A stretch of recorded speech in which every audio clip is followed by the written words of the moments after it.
Okay, this time I'm going to do a video about the Panther. Alright, here we go. In the crucible of World War II, Germany unveiled one of its most formidable armored fighting vehicles, the Panzerkampfwagen 5, better known as the Panther.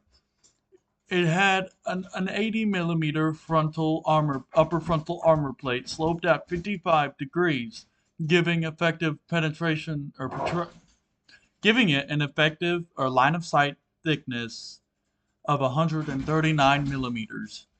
The side armor was 40 to 50 millimeters, which made it vulnerable to medium caliber guns, and the rear armor was 40 millimeters.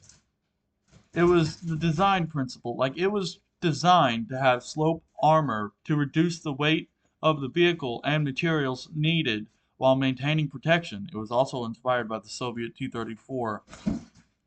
It had the 7.5 centimeter Kampfwagenkanone 42 L70 high velocity cannon.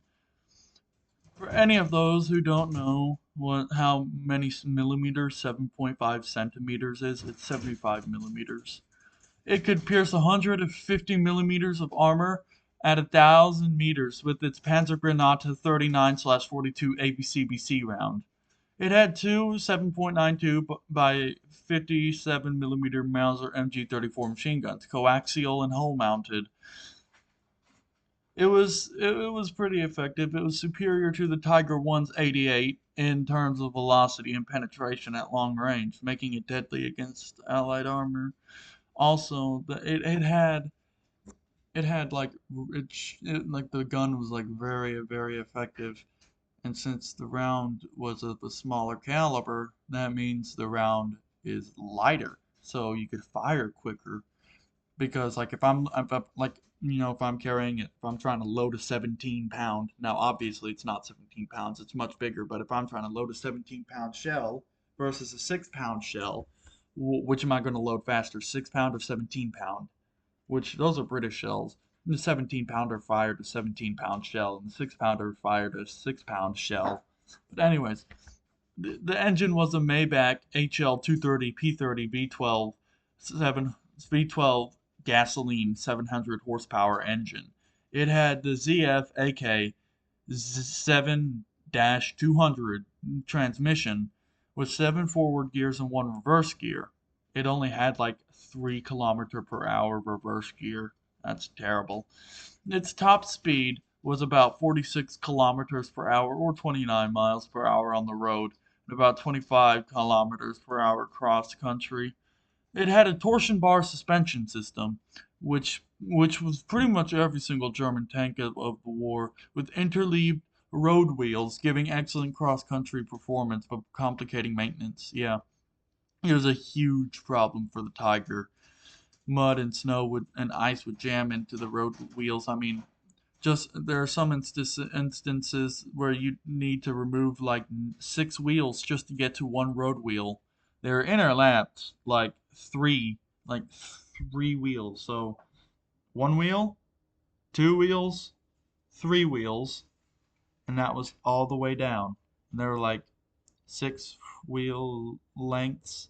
So six, six, six, six, six, and like one, one, one, one, one, and then you got like those interlapped wheels below or behind, and that's on both sides. The crew layout: the driver was at the front left, and the radio operator slash machine gunner was at the front right. The commander was in the rear left of the turret, and the gunner is at the turret front left, and the loader was at the right of the turret. It had the turret design. It was centrally mounted with a roomy fighting compartment compared to earlier German tanks. I don't know why, but for a second I thought I was talking about the Tiger tank when I'm actually talking about the Panther.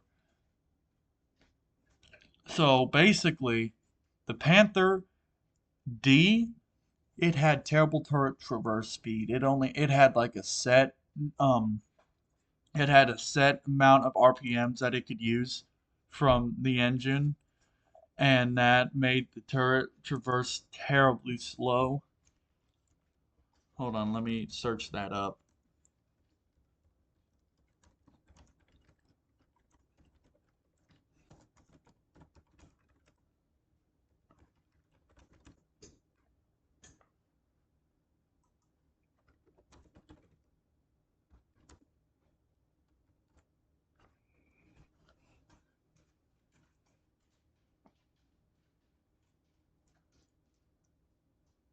Could rotate about 6 degrees per second.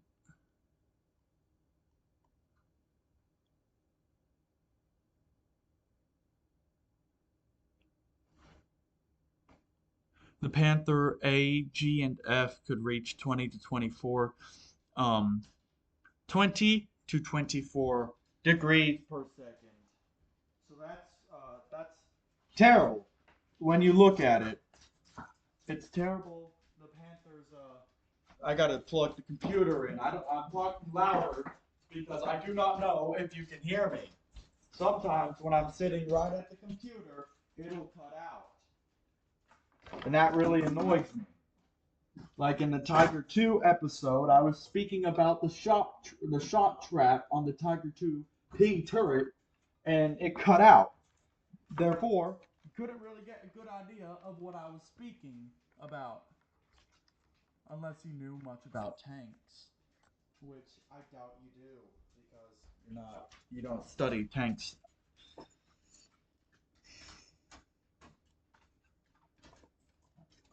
Yeah, and it had a shot trap. The turret was rounded. I'll edit in a photo of it. So then they made a chinned version of the Panther G, so it had a little chin, so you couldn't hit it at the right angle. Couldn't hit the turret at the right angle for it to deflect your armor downwards or the shell downward. And yeah, the Panther combined firepower, mobility, and protection in a way that set the standard for post-war tank design. Though plagued with mechanical issues and rushed production, it remains one of the most iconic tanks of the Second World War.